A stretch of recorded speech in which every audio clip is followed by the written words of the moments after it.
Hello hi friends, मैं आशीष ताकड़। स्वागत है आप सभी लोगों का मेरे यूट्यूब चैनल न्यू अनंत क्लासेस में। तहे दिल से स्वागत है। आइए बात करते हैं हम। सबसे पहले बात करेंगे हम रसायन विज्ञान के बारे में। हमारी बात चल रही थी जिसमें हमने पढ़ लिया था फिजिकल केमिस्ट्री, और फिजिकल केमिस्ट्री में हमने पढ़ लिया था पदार्थ, जिसमें पदार्थ में हमने दो प्रकार से पढ़ा हुआ था। एक हमने पढ़ा था भौतिक वर्गीकरण, एक पढ़ा था हमने रासायनिक वर्गीकरण। इधर पढ़ा हुआ था भौतिक वर्गीकरण। भौतिक वर्गीकरण में हमने देखा हुआ था सबसे पहले कि पदार्थ 5 अवस्था के होते हैं। हमने पदार्थ के बारे में पढ़ लिया था, पदार्थ के भौतिक वर्गीकरण, यानी कि उसमें हमने पदार्थ की अवस्था देखी हुई थी, यानी कि 5 प्रकार की होती हैं। कौन कौन सी देखी थी? ठोस, द्रव, गैस, प्लाज्मा और VOC। देखिए, ये क्लास जिस किसी ने भी ली है उसको पता होगा कि हाँ मैंने ये सब कुछ पढ़ाया हुआ है, और जिसने नहीं ली है उसको कुछ भी नहीं पता। जिसने ली है उसे बखूबी सब कुछ अच्छी तरीके से सब कुछ ज्ञात होगा। जिस किसी ने मेरी क्लास नहीं ली है वो पदार्थ की 1 और 2 क्लास में डाल चुका हूँ। यह मेरी तीसरी क्लास में। इसमें मैं बताऊँगा आपको कि पदार्थ की अवस्थाएँ एक अवस्था से दूसरी अवस्था में चेंज होती हैं तो उनको क्या बोला जाता है। हमारे विद्वानों के द्वारा, हमारे पंडितों के द्वारा उसका नामकरण क्या किया गया है, यानी कि साइंटिस्टों के द्वारा उनको क्या क्या नाम दिया गया है।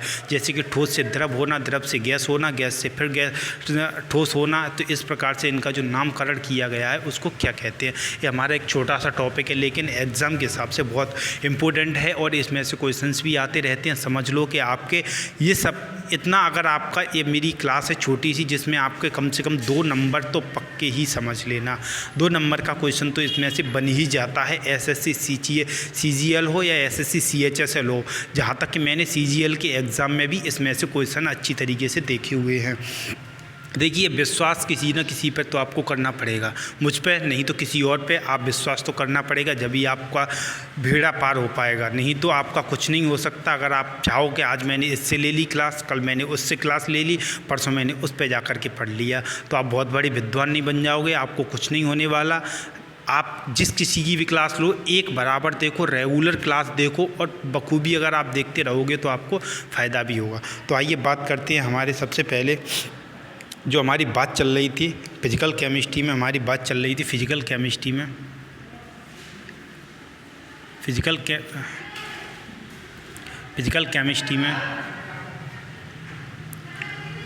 केमिस्ट्री हमारी बात चल रही थी पदार्थ के बारे में। पदार्थ को पढ़ रहे थे, पदार्थ यानी कि मैटर को पढ़ रहे थे। मैटर के बारे में हमारी जो बात चल रही थी उसमें हम देखेंगे आज पदार्थ की अवस्थाएं किस प्रकार से चेंज होती हैं, यानी कि जब ठोस से द्रव, द्रव से गैस में चेंज होता है वो किस प्रकार से चेंज होता है। तो मैं आपको बता देता हूं कि इनको मैं आपको एक छोटा सा एक डायग्राम के रूप में एक समझाना चाहता हूं, उसको आप समझ लो, समझ लेना कि ये आपका सब कुछ कंप्लीट हो गया। यानी कि यहाँ पर आपने लिखा ठोस, यहाँ पर लिखो आप द्रव को, यहाँ पर लिखो आप गैस को, ठीक है। ये हो गया हमारा सॉलिड, और ये हो गया हमारा लिक्विड, और ये हो गया हमारा गैस। यानी कि मैं आपको एक समझाने का तरीका बता रहा हूँ जिससे कि आप अच्छी तरीके से समझ सकते हो। देखिए, सबसे पहले हम बात करते हैं कि ठोस से द्रव में, और द्रव से गैस में, और गैस से फिर ठोस में कैसे बदलते हैं। द्रव से गैस, गैस से ठोस, और ठोस से फिर द्रव में हम कैसे बदलते हैं। और इनको भी देखेंगे कि यह एक दूसरे की कैसे गैस से फिर द्रव में जाता है, द्रव से फिर गैस में जाता है। तो सबसे पहले जो हम बात करेंगे कि ठोस से द्रव में पहुंचने के लिए क्या कहा जाता है, उसको बोला जाता है संगलन। क्या बोला जाता है दोस्तों? संगलन। क्या बोला जाता है? उसको संगलन बोला जाता है। इसको संगलन बोला जाता है। यानी कि कोई ठोस पदार्थ है वो हमारा गैसीय पदार्थ में, द्रव पदार्थ में चेंज हो रहा है तो उसको हम बोलेंगे संगलन बोलें तो इसको हम दूसरी भाषा में और भी बोल सकते हैं, जिसको बोलते हैं हम गलनांक। जिसको क्या बोलते हैं? गलनांक भी बोल देते हैं। गलनांक भी इसको बोला जाता है। गलनांक का मतलब होता है मेल्टिंग पॉइंट। क्या होता है? Melting point. यानी कि इसका मेल्टिंग पॉइंट कितना है?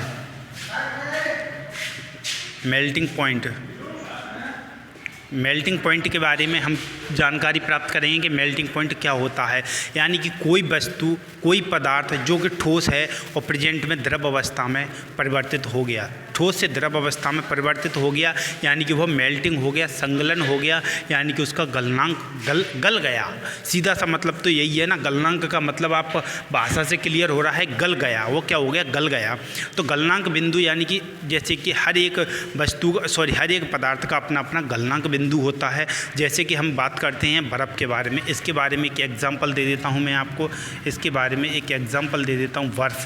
बर्फ़ जो हमारी होती है वो 273.16 डिग्री केल्विन से लेकर के 0 डिग्री सेल्सियस तक पिघल जाती है। यानी कि बर्फ़ जो होती है वो हमारी 273.16 डिग्री केल्विन से लेकर के 0 डिग्री सेल्सियस पर वह द्रव अवस्था में बदल जाती है। पानी आपने देखा होगा, यानी कि वो बर्फ़ बन जाता है, वो ठोस अवस्था में आ जाता है, उसके बाद में वो द्रव अवस्था में परिवर्तित होता है। द्रव अवस्था में परिवर्तित होने के लिए वह 273.16 डिग्री केल्विन या 0 डिग्री सेल्सियस बात बराबर होती, इतने से इतने में यह द्रव अवस्था में परिवर्तित हो जाता है। अब बात करते हैं हम, दूसरी बात करते हैं द्रव की। किसकी बात करते हैं, द्रव की। यानी कि द्रव से गैस में परिवर्तित होना। द्रव से कोई गैस में परिवर्तित होता है तो उसको क्या बोला जाता है। जब कोई वस्तु द्रव से गैस में परिवर्तित हो रही है, कोई वस्तु है जो हमारी द्रव से गैस में परिवर्तित हो रही है, यानी कि वह वाष्पीकृत हो गई। कैसी हो गई, वाष्पीकृत हो गई। बाष्पीकरण, इसको क्या बोला जाता है दोस्तों, बाष्पीकरण बोला जाता है। इसको क्या बोला जाता है, बाष्पीकरण बोला जाता है, यानी कि वेपोराइजेशन। क्या बोला जाता है, वेपोराइजेशन।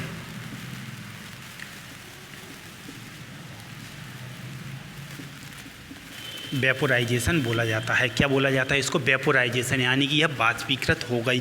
यानी कि आप पानी का एग्जाम्पल, आप पानी का उठा करके देख लीजिए। जब पानी को हम द्रव अवस्था में देखते हैं और उसको अगर अधिक तापमान देने पर, यानी कि अधिक तापमान का मतलब है पानी का जो बाष्पीकरण बिंदु होता है, बाष्पीकरण जो बिंदु होता है वह 100 डिग्री सेल्सियस होता है। यानी कि पानी को अगर हम 100 डिग्री सेल्सियस पर ले जाएंगे तो वह किस में परिवर्तित हो जाएगी, गैस में परिवर्तित हो जाएगी। भाप बन के वह, वेपर बन के वह उड़ जाती है, यानी कि वातावरण में वह उड़ जाती है। इसी प्रकार से इसमें हम कुछ एग्जाम्पल देखते हैं। हमारा सबसे पहले जो एग्जाम्पल आता है पानी का, पानी बोलें तो H2O यह 100 डिग्री सेल्सियस पर बाष्पीकृत हो जाता है। नंबर 1। नंबर 2 इसमें बात आती है शराब की।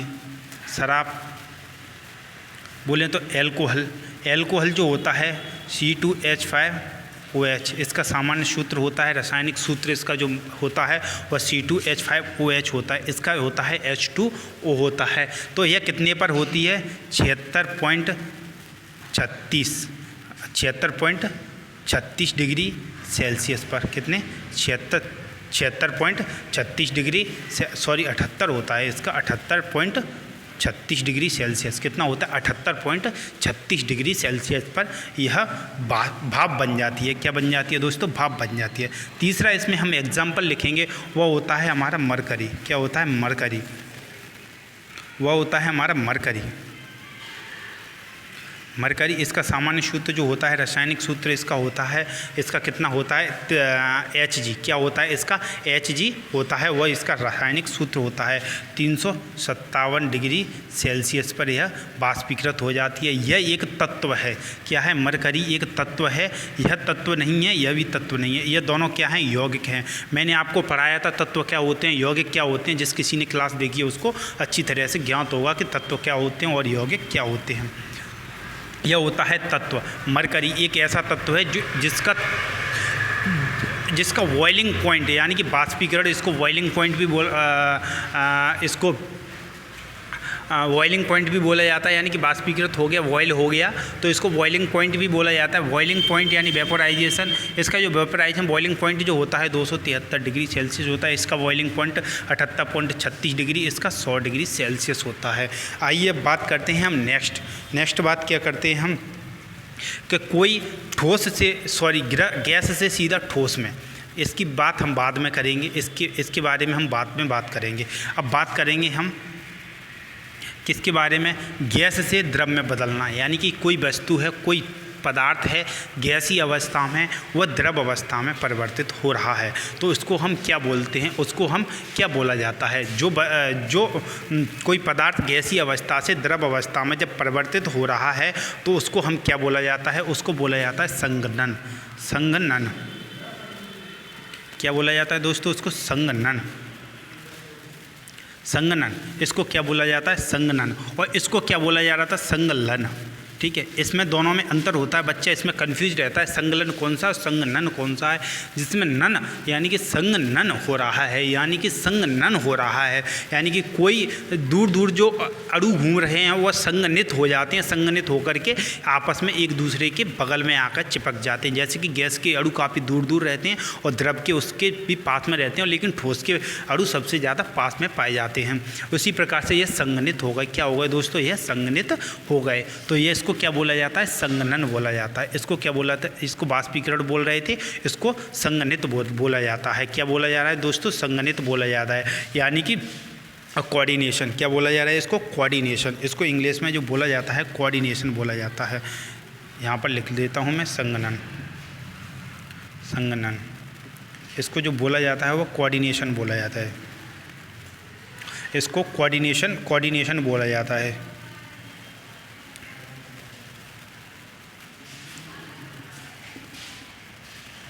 कोऑर्डिनेशन बोला जाता है, यह कोऑर्डिनेशन होता है, यानी कि संगनित हो गई, कोई वस्तु संगनित हो गई। आज मेरी तबीयत थोड़ी गड़बड़ है, जुकाम खांसी बराबर चल रहा है मौसम गड़बड़ के चक्कर में। तो यह क्या हो गया, संगनित हो गया, यानी कि संगनन हो गया, संगनित हो गया। और यह कोई पदार्थ है जो गैसीय अवस्था से सीधा द्रव अवस्था में परिवर्तित हो गया। अब बात करते हैं हम द्रव से कोई सीधा ठोस में परिवर्तित होना। द्रव से ठोस में परिवर्तित होना यानी कि हिमीकरण। इसको क्या बोला जाता है दोस्तों, हिमीकरण बोला जाता है। क्या बोला जाता है, हिमीकरण। हिमीकरण बोला जाता है। हिमीकरण बोलें तो इसको फ्रीजिंग। क्या बोला जाता है, इसको फ्रीजिंग बोला जाता है, यानी कि हिमीकरण हो गया। कोई वस्तु है, कोई पदार्थ है, वह द्रव अवस्था से सीधा ठोस में परिवर्तित हो गया, यानी कि उसका क्या हो गया, हिमीकरण हो गया, यानी कि फ्रीजिंग। फ्रीजिंग यह आपको इधर दिख नहीं रहा होगा, फ्रीजिंग इधर लिख देता हूँ, हिमीकरण। हिमीकरण हो गया। क्या हो गया इसका दोस्तों, हिमीकरण है, यानी कि फ्रीजिंग। फ्रीजिंग इसका फ्रीजिंग हो गया, यानी कि हिमीकरण हो गया। फ्रीज में क्या होता है, कोई द्रवी चीज़ ठोस में परिवर्तित हो जाती है। कोई द्रव जो चीज़ होती है वह ठोस में परिवर्तित हो जाती है। जैसे कि आपने पानी रखा, मैं समझाने के तरीका बता रहा हूँ कि इसको कैसे याद रखें। पानी रखा आपने, बर्फ़ बन गया, यानी कि हिमीकरण हो गया, यानी कि वह ठोस में बदल गया। क्या हो गया, ठोस में बदल गया, यानी कि फ्रीजिंग हो गया। फ्रीजिंग बोलें तो फ्रीज में रख करके वह फ्रीजिंग हो गया। अब बात करते हैं हम ठोस से द्रव, ठोस से गैस की बात हो गई, गैस से द्रव की बात हो गई, द्रव से फिर ठोस की बात हो गई। तो इनके बारे में हमने अच्छी तरह से जान लिया। अब बात करते हैं हम ठोस से सीधा गैस में परिवर्तित होना। देखिए, कई एक पदार्थ जो होते हैं वह ठोस से पहले द्रव अवस्था में जाते हैं, फिर गैस अवस्था में जाते हैं। कई एक पदार्थ के ज़्यादातर ऐसे पदार्थ ऐसे ही होते हैं, अगर उनको गैसीय अवस्था में लाना है तो पहले वो द्रव अवस्था में पहुंचेंगे, फिर उसके बाद में वो ठोस अवस्था में पहुंचते हैं। द्रव अवस्था में पहुंचते हैं, फिर वो ठोस अवस्था में पहुंचते हैं। लेकिन कुछ ऐसे हैं, क्या हैं, कुछ पदार्थ ऐसे हैं जो बगैर द्रव अवस्था के गुजरे हुए सीधे गैस में परिवर्तित हो जाते हैं। तो इसको मैं साफ कर दूं, अगर ये आपने नोट कर लिया और नहीं किया तो आप स्क्रीनशॉट ले लीजिए इसका। ये जी समझ लो, आपके 2 नंबर पक्के हैं इसमें, 2 नंबर इसमें पक्के समझ लो आप।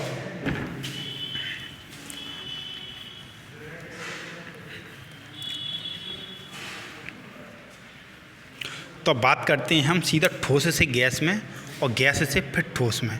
ठोस से गैस में और गैस से फिर ठोस में, यानी कि कोई वस्तु गैस से ठोस में परिवर्तित हो रही है। क्या हो रही है, गैस से ठोस में परिवर्तित हो रही है, यानी कि ऊर्ध्वापातन हो रहा है। ऊर्ध्वापातन हो रहा है, ऊर्ध्वापातन हो रहा है। और ऊर्ध्वापातन हो रहा है, यानी कि ऊर्ध्वापातन का मतलब, यानी कि इसके अंदर क्या क्या आता है, ऊर्ध्वापातन किसे कहते हैं, ऊर्ध्वापातन कैसे होता है।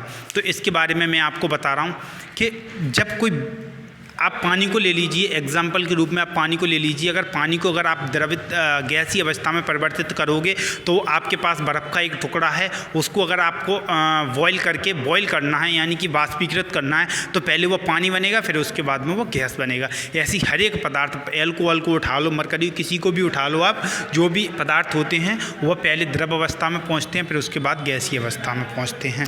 लेकिन कुछ ऐसे पदार्थ हैं जो इसका पालन नहीं करते, यानी कि अपवाद पूरे विश्व में फैला हुआ है, यानी कि अपवाद पूरी केमिस्ट्री, पूरी बायोलॉजी और पूरे फिजिक्स में फैला हुआ है। उसी प्रकार से मैं आपको बता देता हूँ कि इसको क्या बोला जाता है, वेपराइजेशन यानी कि सब्लिमेशन। क्या बोला जाता है, सब्लिमेशन। इसको बोला जाता है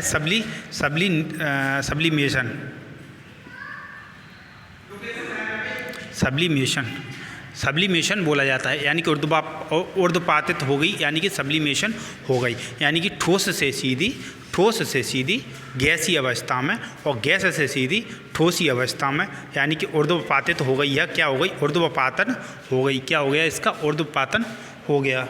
सॉरी, मैंने आपको एक चीज़ गलत कर दिया इसमें।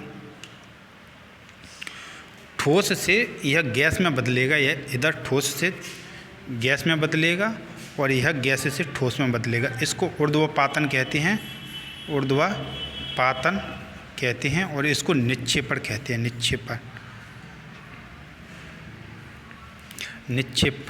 निक्षेपण। सॉरी, गलती हो गई आज, क्या करूं, तबीयत कुछ ज़्यादा गड़बड़ है मेरी।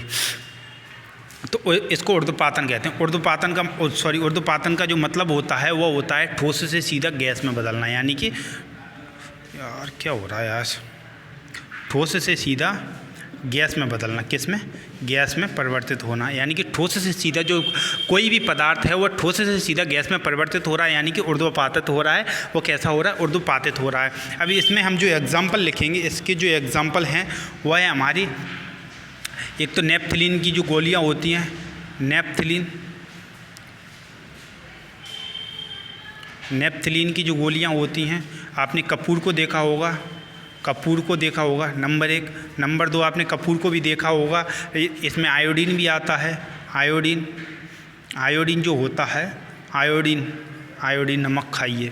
आयोडीन जो होता है वह सीधा ठोस से द्रव में परिवर्तित हो जाता है।